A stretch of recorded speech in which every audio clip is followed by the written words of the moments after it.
ఈరోజు తెలంగాణ డీజీపీ గారికి ఒక లెటర్ రాసి పంపించినాం.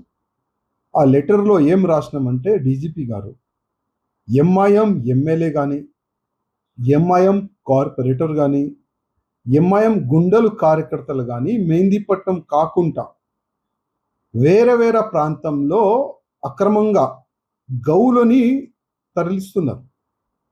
సుప్రీంకోర్టు చట్టాన్ని కాపాడే పోలీసే ఎంఐఎంకి భయపడి కాలు వెనుక వేసుకుంటున్నారు. డీజీపీ గారు ఎందుకు? తెలంగాణలో గౌరక్షకులకి మరియు మీ పోలీసోలు, మీ డీసీపీ లెవెల్ కానీ, మీ ఏసీపీ లెవెల్ కానీ, మీ కమిషనర్ లెవెల్ కానీ అందరు పిలిచి హిందూ గౌరక్షకులకి వార్నింగ్ ఇస్తున్నారు, బాండ్ ఓవర్ చేస్తున్నారు. ఇంకా ఏం చెప్తున్నారంటే గౌరక్షకు పేరు పైన రోడ్డు పైన వస్తే జైలుకి పంపిస్తాం, రౌడీ షీట్ ఓపెన్ చేస్తామని ఈ విధంగా బెదిరిస్తున్నారు హిందువులకి. ఇంకా కొంతమంది హిందువులకైతే అక్రమంగా కేసులు పెట్టి మరియు జైలు కూడా పంపిస్తున్నారు. అంటే గతంలో చాలా వరకు నేతలు అంటున్నారు చట్టం ఎవరికి చుట్టాలు కాదని. మళ్ళా వీళ్ళకి వర్తిస్తుందా అంటే చట్టం ఎంఐఎంకి చుట్టాలుగా అయిపోయింది. పోలీస్ భయం లేదు, గవర్నమెంట్ భయం లేదు. ముఖ్యమంత్రి రేవంత్ రెడ్డి గారు అయితే మొత్తం గవర్నమెంట్ ఎంఐఎం కాలు కింద పెట్టేసినారు. ఆ విధంగా ఈ ఎంఐఎం వాళ్ళు ఫీల్ అవుతున్నారు. ఓపెన్గా గౌరక్షకులకి వాళ్ళని ఇస్తున్నారు, కొడుతున్నారు, పోలీసు వాళ్ళకి దొబ్బేస్తున్నారు. కానీ వాళ్ళపైన యాక్షన్ జీరో, నో యాక్షన్. ఎందుకు డీజీపీ గారు, ఎందుకు కమిషనర్ గారు అడుగుతున్నాం.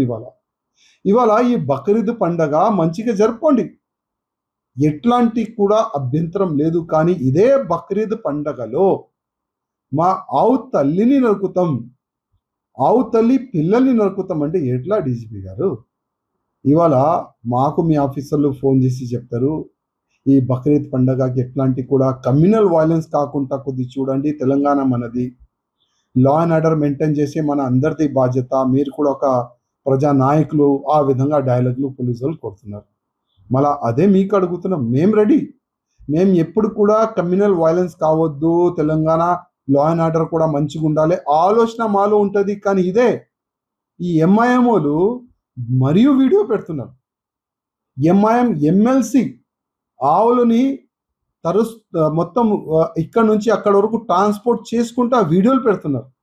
ఎంఐఎం కార్పొరేటర్ వీడియోలు పెడుతున్నారు. అంటే వాళ్ళకి ఏం చెప్పరా మీరు? ఎంఐఎం అంటే ఉచ్చనా మీకు? ఈ లాంగ్వేజ్ యూజ్ చేస్తే బాగుంటుంది. అందుకోసం రిక్వెస్ట్ చేస్తున్నా, లా అండ్ ఆర్డర్ అందరికీ ఒకటే సమానం ఉండాలి. సుప్రీంకోర్టు చట్టాన్ని కాపాడే బాధ్యత పోలీసులకి ఉంటుంది. నేను రిక్వెస్ట్ చేస్తున్నా, ఈ బక్రీద్ పండగలో ఒక్క ఆవు కానీ, ఒక్క ఎద్దు కానీ, ఒక్క దూడ కూడా కట్ కాకుండా చూడండి. రిక్వెస్ట్ చేస్తున్నాం, దండం పెట్టి రిక్వెస్ట్ చేస్తున్నాం. లేకపోతే మాకు ఫ్రీడమ్ ఇవ్వండి.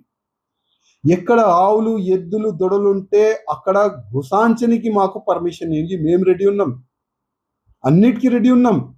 కొట్టనికి రెడీ ఉన్నాం, జైలుకి పోనికి రెడీ ఉన్నాం. ఎంఐఎం గుండెలకి కూడా ఏ విధంగా సమాధానం ఇవ్వాలి ఆ విధంగా ఆ స్టైల్లో సమాధానం ఇవ్వని కూడా మేము రెడీ ఉన్నాం. డీజీపీ గారు వన్ సైడ్ పనిచేస్తున్నారు, మీరు పోలీస్ కమిషనర్ గారు వన్ సైడ్ పనిచేస్తున్నారు, పోలీస్ డిపార్ట్మెంట్ వన్ సైడ్ పనిచేస్తున్నారు. చెక్ పోస్టులు కూడా షోప్డగా పెట్టినారు. అదే చెక్ పోస్ట్లో ఇదే ఎంఐఎంఓలు పోయి బలవంతంగా బండ్లు ట్రాన్స్పోర్ట్ చేస్తున్నారు. మొత్తం ఇక్కడ నుంచి ఆ ఏరియాకి మొత్తం ట్రాన్స్పోర్ట్ చేస్తున్నారు. డీజీపీ గారు రిక్వెస్ట్ చేస్తున్నాం, లా అండ్ ఆర్డర్ మంచిగా ఉండాలంటే కొద్దిగా ఈ ఎంఐఎం గుండెల్ని జైలుకి వేయండి, లోపటేయండి. ఆ ఎంఐఎం ఎమ్మెల్యే పైన మీరు ఏం యాక్షన్ తీసుకున్నారు అది కూడా తెలంగాణ ప్రజలు ముందు పెట్టే బాధ్యత మీకు ఉంటుంది.